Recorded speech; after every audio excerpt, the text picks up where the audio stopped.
I paid $90,000 for my son's wedding, then got banned from his life 2 weeks later. That's when I canceled all 45 vendor payments. Jake thought he was smart. Harvard, MBA, fancy Dallas job, new wife from a family of lawyers. They had it all figured out. Get the old rancher to pay for everything, then have him declared mentally incompetent so they could grab what's left. $23,000. That's what the nursing home deposit cost. The one with my forged signature that showed up in yesterday's mail. I didn't scream, didn't beg, didn't even feel shocked. I just sat in my kitchen, looked at that receipt, and started laughing. Because Jake made one fatal mistake. He assumed a 62-year-old cattle rancher from Amarillo couldn't outsmart a Harvard boy and his lawyer wife. Poor kid never learned the first rule of ranch life. Always know who you're dealing with before you try to steal their cattle. If you've ever felt underestimated because of your age, you'll want to hear what happens next. The nursing home deposit was just the beginning of what I'd discover over the next 48 hours. Let me back up.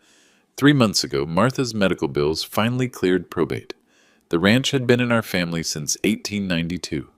4 generations of millers working the same 1,200 acres outside Amarillo. But cancer doesn't care about family legacy, and those final 6 months cost us everything we'd saved. So I made the hardest decision of my life, sold the ranch to Blackstone Agricultural Holdings for $847,000. Every acre, every building, every fence post I'd repaired with my own hands. Jake was relieved, said the ranch was holding me back from enjoying retirement. His exact words were, "Dad, you can finally live like a normal person instead of playing cowboy." Playing cowboy. 40 years of dawn to dusk work, and my Harvard-educated son called it plain. But I swallowed my pride. Took that money and moved into a little rental house in town. Figured I'd live simple, make it last. Maybe leave Jake something when my time came. Then he got engaged to Ashley Brown. Ashley's family owns 3 law firms across Texas. Her daddy's got oil money going back to the 1920s. Real old Austin society folks who use words like summer as a verbs and think anything north of Dallas might as well be Oklahoma. When Jake announced their engagement, Ashley made it crystal clear what kind of wedding she expected. Nothing from her family's usual vendors was under 5 figures. The venue alone, some historic lodge in Palo Duro Canyon, was $25,000 for one night. "Don't worry about the cost, Dad," Jake said during one of our planning calls. "This is a once-in-a-lifetime event. We want it to be perfect." Ashley chimed in with her honey-sweet voice. "William, we just want you to be comfortable with whatever contribution feels right for you." Comfortable. Like I was some distant relative they were politely hitting up for gas money. But Martha always said marriage was about 2 families becoming one. So I opened my checkbook and started writing. Catering for 200 guests, $12,000. Photographer and videographer, $8,000. Flowers and decorations, $6,000. Band, bar service, transportation, wedding cake, it kept adding up. By the time June 15th rolled around, I'd spent $91,437. Nearly emptied my ranch sale account to give my son the wedding his wife wanted. And it was beautiful, I'll give them that. Ashley looked like something out of a magazine. Jake wore a tuxedo that probably cost more than my monthly rent, and every detail was Instagram perfect. I sat in the 3rd row, not the front. Ashley's extended family needed those seats, and watched my boy promise to love and honor this woman who'd already started planning how to spend my money. During the reception, I tried to make conversation with Ashley's parents. Her mother, Patricia, smiled politely when I mentioned my ranching background. Her father, Charles, actually turned his back and walked away when I started talking about cattle prices. Ashley's grandmother, Eleanor, was more direct. She pulled Ashley aside during the father-daughter dance and said loud enough for half the wedding party to hear, "At least the old man paid for everything up front. Saves us from having to collect later." I pretended not to hear that. The honeymoon was supposed to be 2 weeks in Italy. Jake hugged me goodbye at the airport, thanked me for making their dreams come true, and promised we'd get together for dinner when they got back. That was June 17th. July 2nd, I got a call from Dr. Patricia Anderson's office. Someone had scheduled an appointment for me without my knowledge, a cognitive assessment that I apparently desperately needed. July 5th, Ashley called. Not Jake Ashley. Her voice had lost all that honey sweetness from the wedding planning calls. William, we need to discuss your living situation. Jake and I have been talking, and we're concerned about your ability to maintain your independence. I asked what she meant. Well, you're living alone in that little rental house. You don't have any real social connections since Martha passed, and frankly, some of your recent financial decisions show questionable judgment. Questionable judgment. Like spending my own money on my own son's wedding. We found a lovely assisted living facility, she continued. Sunset Manor has an excellent reputation, and they have an immediate opening. We've already put down a deposit to hold your spot. That's when I asked the question that changed everything. Who signed the paperwork for that deposit, Ashley? Long pause. Well, Jake has power of attorney now, so... No, he doesn't. Another pause. William, I think you're confused. Jake showed me the documents. Show me. I don't think that's necessary. The important thing is getting you the care you need. Care I needed. From a woman who'd known me for 8 months and had spent exactly 0 of those months caring about anything except my bank account.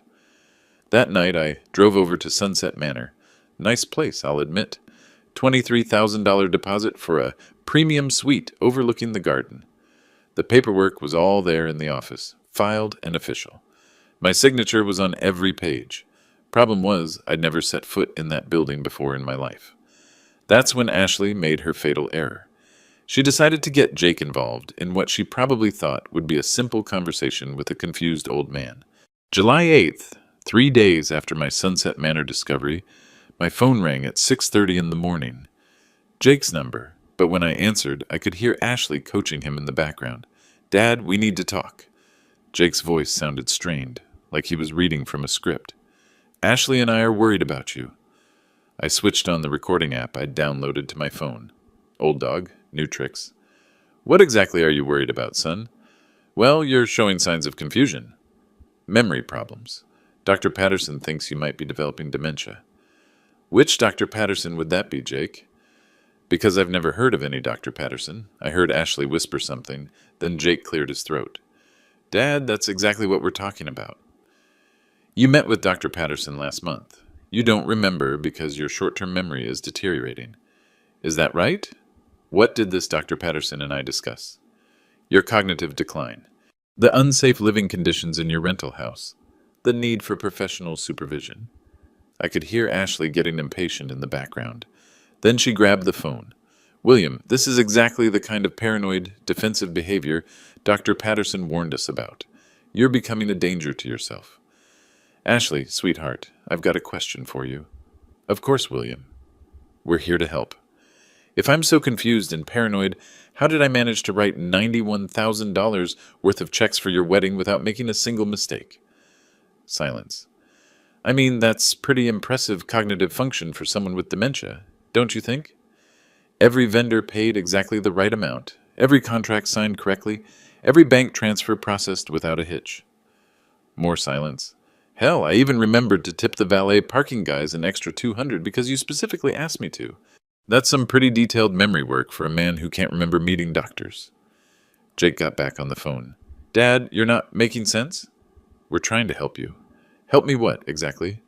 Live safely. Manage your finances responsibly. Get the medical care you need. And who's going to manage my finances while I'm getting this medical care? Ashley grabbed the phone again. William, that's not the issue here. The issue is your health and safety. Humor me.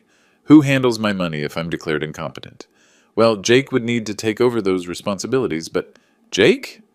Who just spent $90,000 of my dollars on his wedding? That Jake. William, you gave us that money willingly. I did.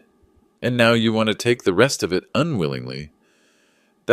We're not trying to take anything. We're trying to protect you from making poor financial decisions. I started laughing. Couldn't help myself. Ashley, darling, let me ask you something else. How many cattle operations have you managed? I don't see what that has to do with how many drought years have you survived? How many times have you negotiated with feed suppliers, veterinarians, equipment dealers, and commodity buyers? William, this isn't about ranching.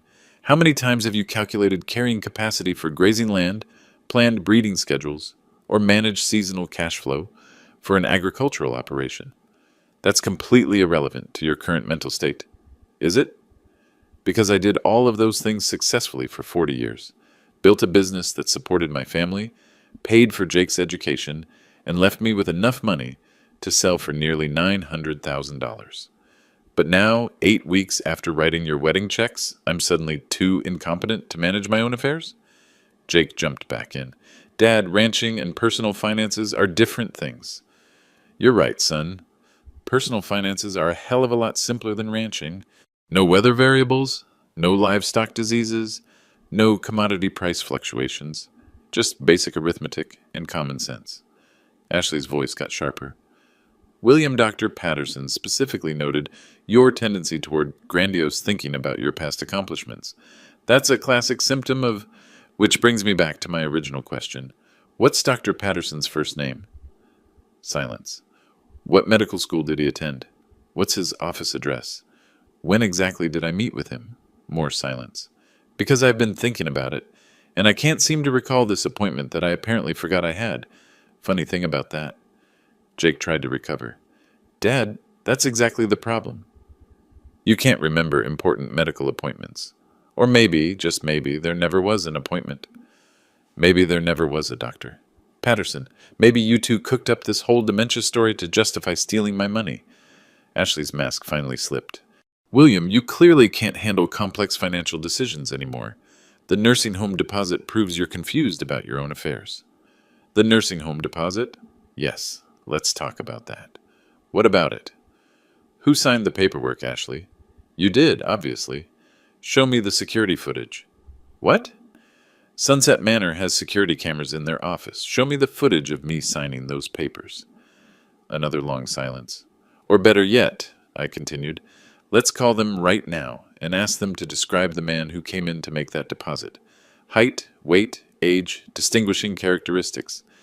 William, I think you're having an episode because I'm 6'2", Jake's 5'8", and I'm really curious which one of us they remember meeting. The line went quiet except for whispers arguing in the background. Then Jake came back on. Dad, we'll call you back later when you're feeling more rational. They hung up. I sat there looking at my phone, at the little recording icon that had been running for the entire conversation. 43 minutes and 18 seconds of Ashley and Jake trying to gaslight a supposedly senile old man into giving up his life savings. Poor kids had no idea they'd just handed me everything I needed to destroy them. 45 vendors were about to get a very interesting phone call from me. I spent that evening going through every wedding contract, every receipt, every bank statement from Jake's big day. Turns out, when you're paying for 90% of someone's wedding, your name ends up on a lot of paperwork. The catering contract with Hill Country Events, $12,400, signed by William Miller, paid by William Miller. The venue contract with Palo Duro, Canyon Lodge, $25,000, signed by William Miller, paid by William Miller. Photography and videography with Martinez. Creative Studios, $8,200. You guessed it, signed and paid by yours truly. Ashley might have picked the vendors, but I was the one legally obligated to pay them. And according to Texas contract law, something I'd learned plenty about during 40 years of cattle buying, the person who signs the contract has certain rights regarding payment, including the right to cancel within 30 days if services weren't delivered as promised. Now the vendors had delivered their services just fine. Beautiful wedding, gorgeous photos, happy couple dancing until midnight. But there was one service that hadn't been delivered as promised. Family inclusion. See, when I signed those contracts, I wasn't just paying for flowers and food. I was paying for the privilege of being Jake's father at his wedding. The assumption was that spending my life savings would earn me a place in their family going forward.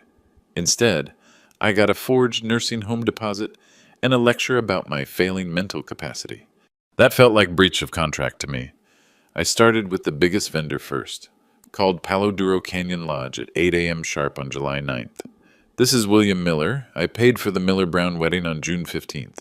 I need to speak with your event coordinator about a payment issue. 10 minutes later, I was connected to Sandra Martinez, the woman who'd walked me through every detail of Ashley's dream venue. Mr.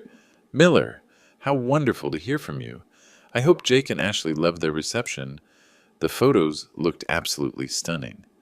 Sandra, I need to reverse my payment for the venue. Long pause. I'm sorry, could you repeat that? I'm exercising my right to cancel the contract and reverse the $25,000 payment. Mr. Miller, the wedding was almost a month ago. The services have been rendered. The services were rendered, but the contract terms weren't met. I don't understand. What terms weren't met? The family inclusion clause. Another pause. Sir, there's no family inclusion clause in our standard contract. There is in mine. When a father pays for his son's wedding venue, there's an implied understanding that he'll remain part of the family. That understanding has been violated. Mr. Miller, I think there might be some confusion. No confusion, Sandra. I have a recording of my son and daughter-in-law trying to have me declared mentally incompetent so they can steal my remaining assets. Would you like me to play it for you? Silence. The way I see it, they defrauded me, used my emotional attachment to my son to extract money under false pretenses. That makes our contract null and void. Sir, I'm going to need to speak with our legal department. You do that. But while you're speaking with them, ask them this. When a customer pays $25,000 for a family celebration, and that family immediately tries to destroy the customer's life, doesn't that constitute grounds for reversal? I hung up and moved on to the next vendor. Hill Country Catering was more resistant. The owner, Patricia Williams, got downright hostile when I explained the situation. Mr. Miller, you can't just decide you don't like your family anymore and demand your money back. I'm not demanding anything, Patricia. I'm informing you that I was defrauded. My son and his wife took my money, knowing they planned to have me committed and steal my remaining assets. That's criminal fraud, and it voids our contract. That's between you and your family. We provided the catering services as agreed. Did you know they were planning to steal from me when you accepted my payment? Of course not. Then you were an unwitting participant in a fraud scheme, which means you received stolen money. That got her attention. Mr. Miller, are you threatening legal action? I'm giving you a chance to do the right thing before this becomes a legal matter. Return my $12,400 or explain to a judge why you're keeping money that was obtained through elder abuse. By noon, I'd called 18 vendors, photographers, florists, musicians, transportation companies, cake decorators, every single business that had received my money for Jake's perfect day. Some were sympathetic, others were angry, a few hung up on me, but they all understood one thing. A man who could systematically work through 45 vendor contracts in one morning wasn't suffering from dementia. My phone started ringing around 2 p.m. Jake's number. I let it go to voicemail. Then Ashley called, also ignored. Then Jake again, and again. The fifth call, I finally answered. Dad, what the hell are you doing? Protecting my assets from theft, son? Just like you taught me. But the real surprise was waiting in my truck when I got back from my vendor calling Marathon. Jake's silver BMW X5 was parked in my driveway. He was sitting on my front porch steps, head in his hands, looking like someone had just told him his Harvard degree was fake. I walked past him, unlocked my front door, and went inside. Left the door open behind me. He followed me in, and I could see Ashley sitting in the passenger seat of the BMW talking frantically on her phone. Dad, you can't do this. Do what, exactly? Cancel the vendor payments. These people are calling us demanding money we don't have. I poured myself a glass of iced tea and sat down at my kitchen table. Interesting problem, son. What do you plan to do about it? We can't pay them back. We spent our honeymoon money, and Ashley's student loans are maxed out. We thought... You thought what? Jake looked like he was going to be sick. We thought you'd already paid everything. We thought it was done. It was done. Until you tried to steal my house, my freedom, and what's left of my life savings. We weren't trying to steal anything. I pulled out my phone and hit play on yesterday's recording. Ashley's voice filled the room. William, you clearly can't handle complex financial decisions anymore. The nursing home deposit proves you're confused about your own affairs. Jake's face went white. Sit down, son. Let's have an honest conversation for once. He collapsed into the chair across from me. Here's what's going to happen, I said. You and Ashley have until Friday to come up with $67,432. That's what the vendors are demanding in immediate payment. Dad, we don't have that kind of money. Then you'll need to get creative. Maybe Ashley's oil money family can help. Maybe you can take out a loan against your Harvard MBA earning potential. Why are you doing this to us? I slid a piece of paper across the table, the Sunset Manor deposit receipt with my forged signature. Because you forged my name to steal $23,000. Because you tried to have me declared mentally incompetent. Because you planned to steal everything I have left after I already gave you everything I could afford. Jake stared at the receipt. That wasn't my idea. Whose idea was it? Silence. Jake, I raised you better than this. When your mother was dying, she made me promise to take care of you. I sold our family ranch to keep that promise. I gave you $90,000 for a party that lasted 6 hours. My voice stayed calm, but I could feel 40 years of fatherhood behind every word. And 2 weeks later, you conspired with your wife to rob me of my independence, my dignity, and my remaining savings. So here's the deal. I leaned forward. You can either figure out how to pay those vendors, or you can explain to a bankruptcy judge why a Harvard MBA couldn't manage his own wedding finances. Your choice. Jake's phone buzzed. Text message. He looked at it and winced. Martinez Creative Studios is threatening to sue us for the photography bill. Sounds like a problem you need to solve. Dad, please. We made a mistake. Ashley was just trying to help. By having me committed, she thought you were showing signs of confusion. Based on what evidence, Jake? He couldn't answer. Based on the fact that I have money, and she wants it. That's the only evidence. Another text message. This one made Jake actually groan. The florist wants her $6,000 back by tomorrow, or she's filing a lien against our apartment. Better call Daddy's oil money connections. Ashley's family cut her off when she married me. They said she was marrying beneath her station.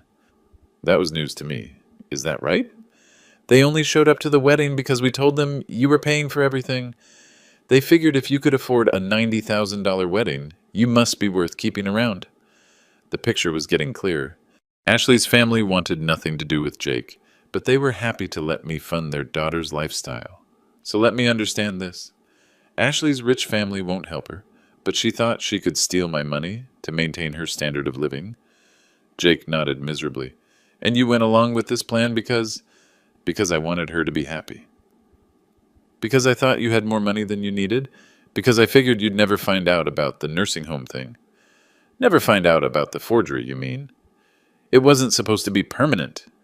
Ashley said we'd just get power of attorney, manage your finances responsibly, and make sure you were taken care of.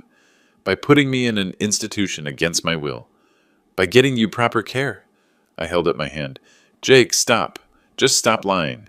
His phone rang, Ashley calling. Answer it. Put it on speaker. He hesitated, then answered. Ashley, I'm here with Dad. Did you fix this? Her voice was sharp with panic. Because the catering company just served us with papers. They want $12,400 plus legal fees, and they want it now. Ashley, he's right here, and you're on speaker. Pause. Then her voice changed to fake sweetness. Oh, hi, William. I didn't realize. Hello, Ashley. How's that dementia evaluation coming along? William, I think there's been a misunderstanding. The only misunderstanding was thinking you could outsmart a man who negotiated cattle deals for 40 years. We never intended... Ashley, sweetheart, I've got every conversation recorded. Your intentions are crystal clear. Silence. Here's what's going to happen. You and Jake are going to pay every single vendor that I've canceled. You're going to do it by Friday. And you're never going to contact Sunset Manor, Dr. Patterson, or any other fictional medical professional about my mental capacity again. And if we can't pay the vendors, then you'll learn what real financial stress feels like. Just like I did when I sold my family's century-old ranch to pay for your party. I hung up the phone and looked at my son. 40 years, Jake. That's how long I worked that ranch. And I gave it up for you. He was crying now. The question is, what are you willing to give up for me? The bank president had something interesting to show us when Jake and Ashley tried their next move. Friday morning, July 12th, I was having coffee with my neighbor when my phone rang. Rebecca Taylor from First National Bank of Amarillo. Mr. Miller, I need you to come down here immediately. There's been an attempt to access your accounts that requires your immediate attention. 20 minutes later, I walked into the bank to find Jake and Ashley sitting in Rebecca's office, looking like they'd been caught stealing candy. Rebecca's been the bank president for 15 years. Knows every rancher in the county, and she'd handled my ranch sale transaction personally. William, sit down. We have a problem. Then she slid a power of attorney document across her desk. Your son and daughter-in-law presented this document 30 minutes ago, claiming legal authority to access your accounts. I looked at the paperwork. Official letterhead, legal language, and my signature at the bottom. Rebecca, I've never seen this document before in my life. That's what I thought you'd say. She opened a file folder. I took the liberty of comparing this signature to your signature cards from the past 10 years. She spread out 6 different signature samples. Bank documents, loan papers, the ranch sale contract. Notice anything different? I did.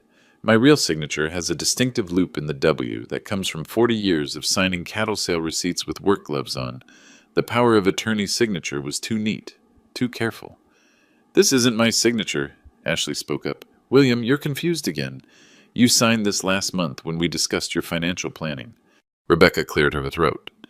Ma'am, I need to inform you that forgery of banking documents is a federal crime. There's no forgery here, Ashley said. William is having memory issues. That's why we need power of attorney in the first place. Is that right? Rebecca pulled out another folder. Because I have security footage from every day this month. Would you like to see which days, mister? Miller visited our bank? Ashley's face went pale. Or we could call the handwriting expert I consulted this morning. She's very interested in testifying about signature analysis if this becomes a legal matter. Jake finally spoke. There's been a misunderstanding. No misunderstanding, I said. You forged my signature. Again. Rebecca leaned forward. Mr. Miller, I need to ask you directly. Do you want to press charges for attempted bank fraud? I looked at Jake, my son. The boy I'd taught to ride horses, helped with homework, walked to his Harvard graduation. Not today. But I want this incident documented in writing. Already done. Rebecca handed me a formal complaint form. This goes into their file. Any future attempts to access your accounts without proper authorization will result in immediate criminal charges. Ashley stood up. This is ridiculous. William, you clearly need help managing your finances. Actually, Rebecca interrupted, Mr. Miller's financial management has been exemplary. He recently completed the largest real estate transaction in the county, negotiated favorable terms with Blackstone Agricultural, and has maintained perfect account standing for over 20 years. She looked directly at Ashley. Does that sound like someone who needs a conservator? Jake tried one last time. Dad, we're just trying to protect you. From what, exactly? From making poor decisions with your money. I laughed. Son, the only poor decision I made was trusting you with $90,000. Rebecca handed them a document. This is a formal cease and desist order. Any further attempts to access Mr. Miller's accounts, forge his signature, or claim legal authority over his finances will result in immediate prosecution. Ashley grabbed the paper. This isn't over. Yes, it is, Rebecca said. Security will escort you out now. As they left, Rebecca turned to me. William, I've seen elder financial abuse before. This was textbook fraud attempt. I know. Are you going to be okay? Rebecca, I've been handling my own money since before these kids were born. I think I'll manage. But as I walked to my truck, I realized Jake and Ashley weren't going to give up this easily. They had no idea what they were dealing with, but they were about to find out. They had no idea about my insurance policy when they decided to wage war on social media. Sunday morning, July 14th, I woke up to 17 missed calls and 43 text messages. All from people I'd known for decades, all asking the same question. William, are you okay? Turns out Jake and Ashley had spent their weekend crafting a very different narrative about our family situation. Ashley's Facebook post, shared at 11 p.m. Saturday night, had already been shared 237 times. It breaks my heart to share this, but Jake's father is suffering from early-stage dementia and has become increasingly paranoid and hostile. Yesterday, he accused us of forging documents and threatened to destroy us financially. We're asking for prayers as we navigate this difficult time and try to get him the professional help he desperately needs. Eldercare, #dementia, #family struggles. The comments were exactly what you'd expect. Lots of heart emojis, lots of praying for your family, lots of people sharing their own dementia horror stories. Jake had posted his own version on LinkedIn. Dealing with a parent's cognitive decline is one of life's hardest challenges. My father, once a successful rancher, is now showing signs of paranoia and financial confusion. He's convinced we're trying to steal from him when we're actually trying to protect his assets from his own poor judgment. If you're facing similar challenges with aging parents, you're not alone. Hashtag elder care, hashtag leadership, hashtag family. First. That one had gotten 43 likes and 18 comments from his Dallas business contacts, all offering sympathy and advice about difficult family situations. But here's what Jake and Ashley didn't know. I'd been preparing for this exact scenario for 3 months. See, when you spend 40 years in the cattle business, you learn that reputation's everything. A rancher's word is his bond, and once people stop trusting you, you're finished. So the first rule of ranch life is never let anyone control your story. I'd already spoken to Patricia Wilson, our wedding photographer. She'd been uncomfortable with Ashley's behavior during the wedding planning, particularly the way Ashley talked about me when she thought I couldn't hear. Mr. Miller shall be to puta. Miller bambi tu ambosh. Patricia had told me during one of my vendor calls, that girl spent the entire reception talking about your money like it was already hers, made my skin crawl. Patricia wasn't just any photographer. She'd documented half the weddings in the Texas Panhandle over the past 20 years. When Patricia Wilson says something about a bride's character, people listen. I'd also been quietly having conversations with people who'd known me since before Jake was born. My banker Rebecca, obviously. Dr. Patricia Anderson, my family physician for 15 years. Tom Bradley, the sheriff who'd bought cattle from me for his small ranch. Sandra Martinez from the venue, who'd seen how sharp I was during our contract negotiations. These weren't random strangers. These were pillars of the community who could vouch for my mental capacity and character. Sunday afternoon, I made one phone call to Patricia Wilson. Patricia, I need a favor. Can you post those photos from Jake's wedding where I'm clearly engaged and alert? The ones Ashley didn't want in the final album because I was too prominent in them. Monday morning, Patricia's Facebook post went live. I've been photographing weddings for 20 years, and I've never seen a father of the groom more present, more engaged, or more mentally sharp than William Miller at his son's wedding 6 weeks ago. This man negotiated contract details with me that would challenge someone half his age. The accusations being made against him are not only false, they're cruel. I have photos and conversations that prove Mr. Miller's mental faculties are absolutely intact. This community should be ashamed of spreading these rumors. Number truth matters, number elder, abuse number, stand with William. Within hours, the story started shifting. People who'd known me for decades began commenting with their own experiences. Tom Bradley shared a story about me helping him negotiate a complex cattle purchase just last month. Dr. Anderson posted a carefully worded statement about patient confidentiality, but noting that certain recent claims about longtime patients are medically impossible based on recent examinations. By Tuesday, Ashley's post had generated a very different kind of attention. People were asking questions. If William Miller was so mentally impaired, how did he handle that massive ranch sale so competently? How did he manage all those wedding vendor contracts without a single error? How was he able to systematically contact 45 businesses in one day to reverse payments? Rebecca Taylor from the bank posted the most damaging comment of all. Mr. Miller conducted complex financial business with our institution as recently as last Friday. His mental acuity was remarkable, and his documentation of recent events was meticulous. Anyone claiming this man suffers from cognitive impairment has never actually spoken with him. Wednesday morning, Ashley deleted her original post, but the internet doesn't forget, and screenshot evidence doesn't disappear. Jake called me that evening. Dad, people are starting to ask questions. What kind of questions, son? About why we're trying to put you in a nursing home if you're obviously fine. That is a good question. What's your answer? Long silence. I think we need to talk. I think we do too, but not on the phone this time. The district attorney was very interested in what I had to say Thursday morning.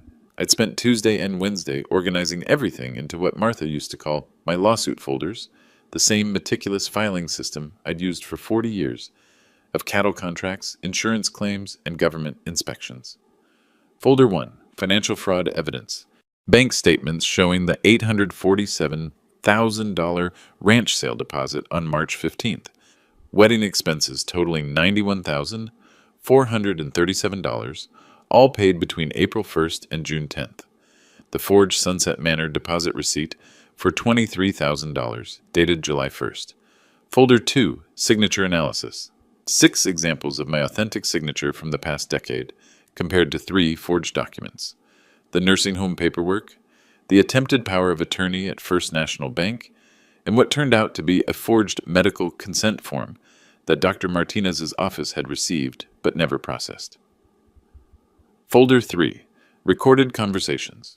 4 hours and 17 minutes of audio, including Jake and Ashley's attempt to gaslight me about my mental capacity, their admission that they'd put down the nursing home deposit without my knowledge, and Ashley's statement that Jake had power of attorney now. Folder 4, Witness Statements. Written testimonies from Patricia Wilson, Rebecca Taylor, Dr. Patricia Anderson, Tom Bradley, and 12 vendor representatives who'd spoken with me during the payment cancellation calls. Every single person described me as mentally sharp, completely coherent, and obviously competent. Folder 5, Medical Documentation. Dr. Anderson had provided a formal cognitive assessment from my annual physical in May, 6 weeks before the wedding. Perfect scores on memory tests, logical reasoning, and financial comprehension. She'd also included a statement that no one had contacted her office requesting dementia evaluations or mental health assessments. District Attorney Sarah Thompson reviewed everything in 90 minutes. Mr. Miller, this is one of the clearest cases of attempted elder financial abuse I've seen in 15 years. What exactly are we looking at for charges? Forgery, identity theft, attempted fraud, and conspiracy to commit financial crimes against a vulnerable adult. The recordings alone would be enough to convict, but with the signature analysis and witness testimony, this is bulletproof. She leaned back in her chair. The interesting thing is how sophisticated this scheme was. Most elder abuse cases involve immediate family members who just grab money and run.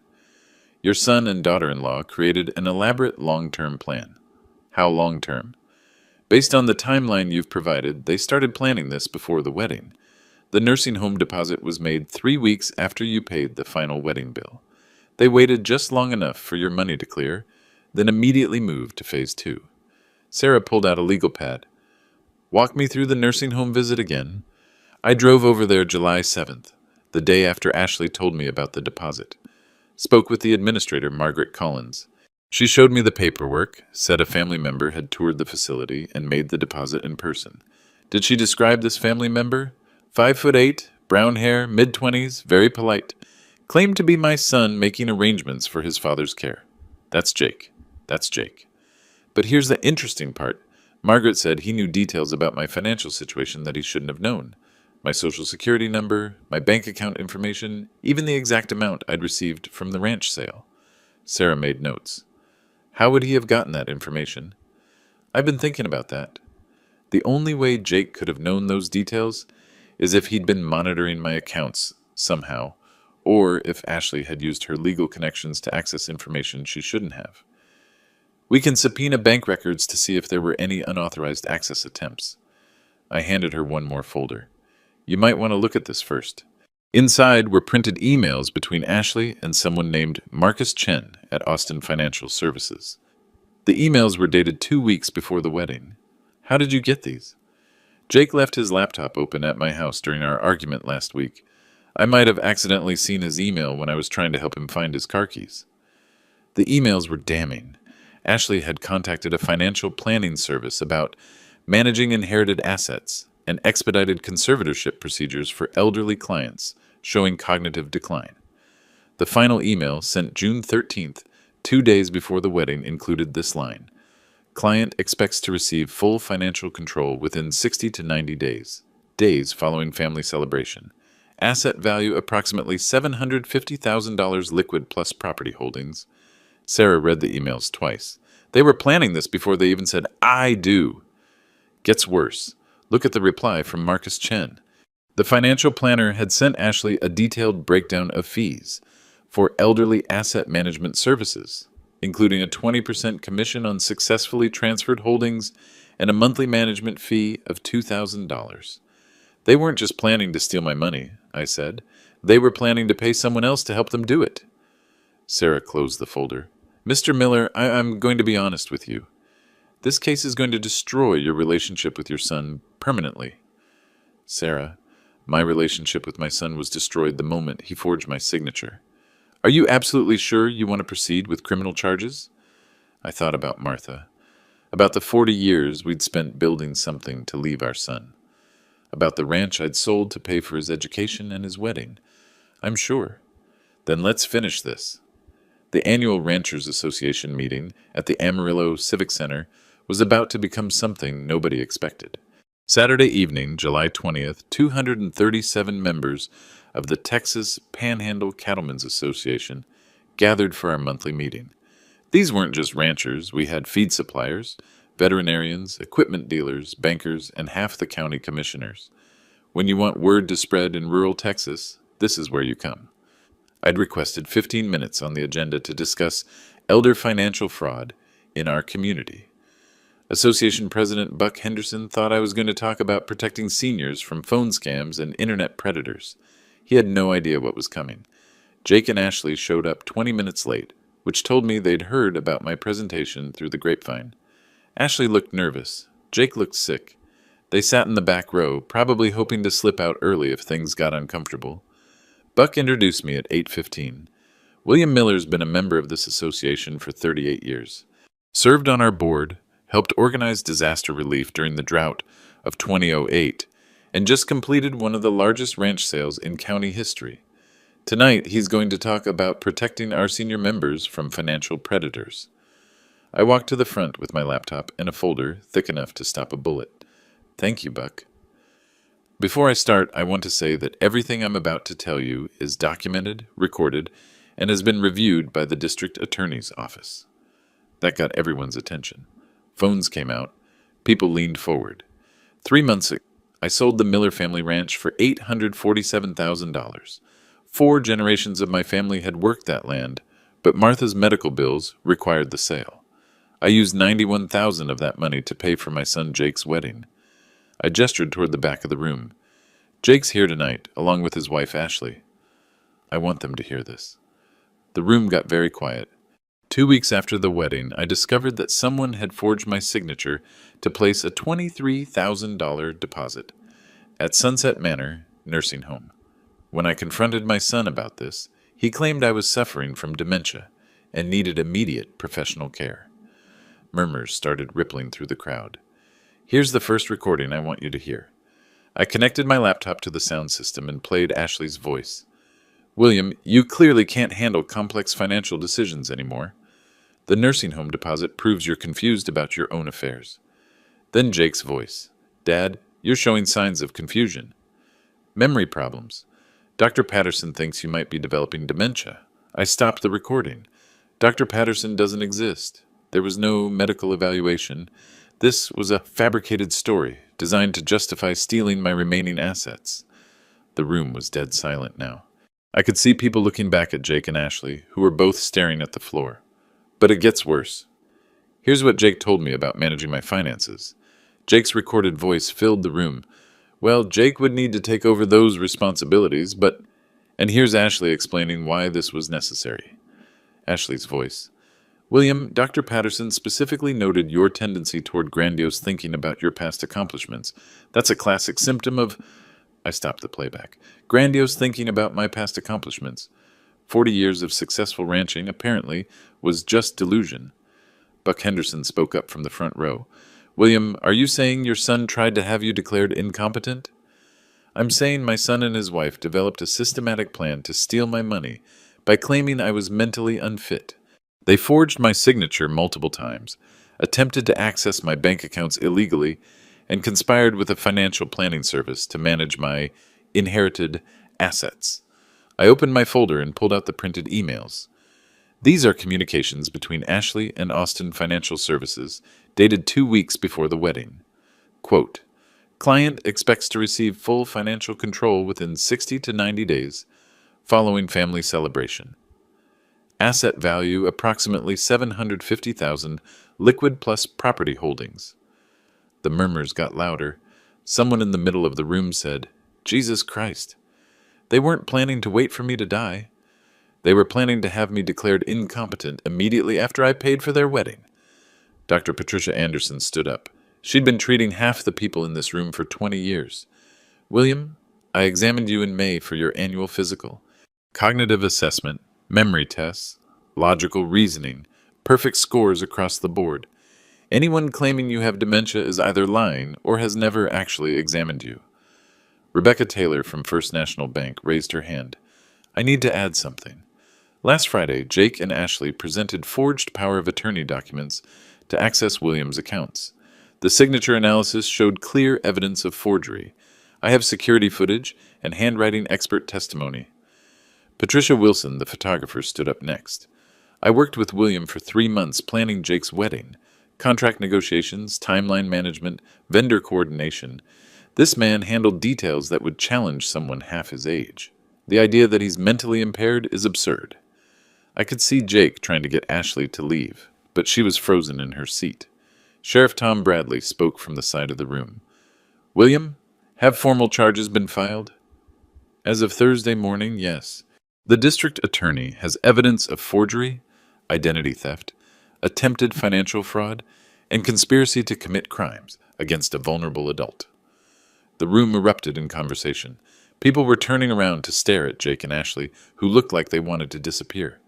Buck Henderson banged his gavel. Order, William continued. Here's what I want everyone in this room to understand. Elder financial abuse doesn't just happen to confused, isolated seniors. It happens to competent people who trust their families. It happens when children decide their inheritance should come early, regardless of their parents' wishes. I looked directly at Jake. My son has a Harvard MBA. He works in financial planning. He knows exactly what constitutes fraud, and he chose to do it anyway because he thought a 62-year-old rancher couldn't fight back. Ashley finally found her voice. She stood up and shouted, This is character assassination. William is having paranoid episodes, .. Ma'am, Sheriff Bradley interrupted, you need to sit down and be quiet. You're currently under investigation for multiple felonies. Dr. Anderson spoke again. I want to make something very clear to this room. I've been practicing medicine for 25 years. William Miller shows no signs of cognitive impairment, memory loss, or diminished capacity. His mental acuity is remarkable for someone his age. Sandra Martinez, from Palo Duro, Canyon Lodge, stood up. I coordinated William's venue contract. He negotiated terms that saved him $4,000 and caught 3 errors in our standard paperwork. Does that sound like someone with dementia? Jake finally stood up. Dad, please. Sit down, Jake. You've said enough. The authority in my voice surprised even me. 40 years of managing livestock and employees doesn't just disappear. I want to end with this. I spent my life building something to leave my family. I sold 4 generations of ranch history to provide for my son's future, and 18 days after his wedding, he tried to steal everything I had left. I closed my laptop and picked up my folder. The moral of this story is simple. When someone shows you who they really are, believe them. My son showed me that he's a thief who will lie, forge documents, and destroy his father's life for money. I believe him. I started walking toward the door, then stopped and turned back. Oh, and Jake? The vendors you still owe $67,000? They'll be contacting their lawyers Monday morning. Turns out when you can't pay your wedding bills, people get very interested in how you tried to steal the money to cover them. The room stayed silent as I walked out. Behind me, I could hear Buck Henderson's voice. Well, I think we can skip the Treasury report tonight. 6 months later, justice had a price tag, and it was steep. Jake pled guilty to 3 felony counts: forgery, attempted fraud, and conspiracy to commit financial crimes against a vulnerable adult. Ashley got hit harder, 5 felonies, including identity, theft, and practicing law without proper authorization in elder abuse cases. Jake's sentence, 2 years probation, community service, and full restitution of $78,412. His financial planning license was revoked permanently. Ashley lost her law license and got 18 months in county jail. Her family's law firm quietly removed her name from their partnership documents. The vendor lawsuits took another $43,000 from them in legal fees and damages. Last I heard, they're living in a 1-bedroom apartment in East Dallas. both working retail jobs to pay off their debts. As for me, I got my money back, plus interest. The ranch sale proceeds that Jake thought he'd inherit are now sitting in an account that requires two independent trustees to access. Neither trustee is related to me, but here's the thing nobody talks about in these revenge stories. I lost my son, not to death or distance, but to greed. That hurts in ways I didn't expect. Martha always said family was about more than blood. She was right. Family is about respect, trust, and putting each other's well-being above your own convenience. Jake and Ashley never understood that. Last month, I got a letter from Marcus Rodriguez, the young man who's been helping me maintain my rental property. 19 years old, works 2 jobs to support his disabled mother, never asks for anything but always shows up when I need help. The letter was handwritten, careful cursive that reminded me of Martha's penmanship. Mr. Miller, you've been more of a father to me this past year than my own dad ever was. If you ever want to officially adopt an adult son who promises never to forge your signature, I'm available. I'm thinking about it. Because here's what I learned. You can't choose the family you're born with, but you can absolutely choose the family you keep. And sometimes the best revenge isn't destroying the people who betrayed you. Sometimes it's building something better with people who actually deserve it.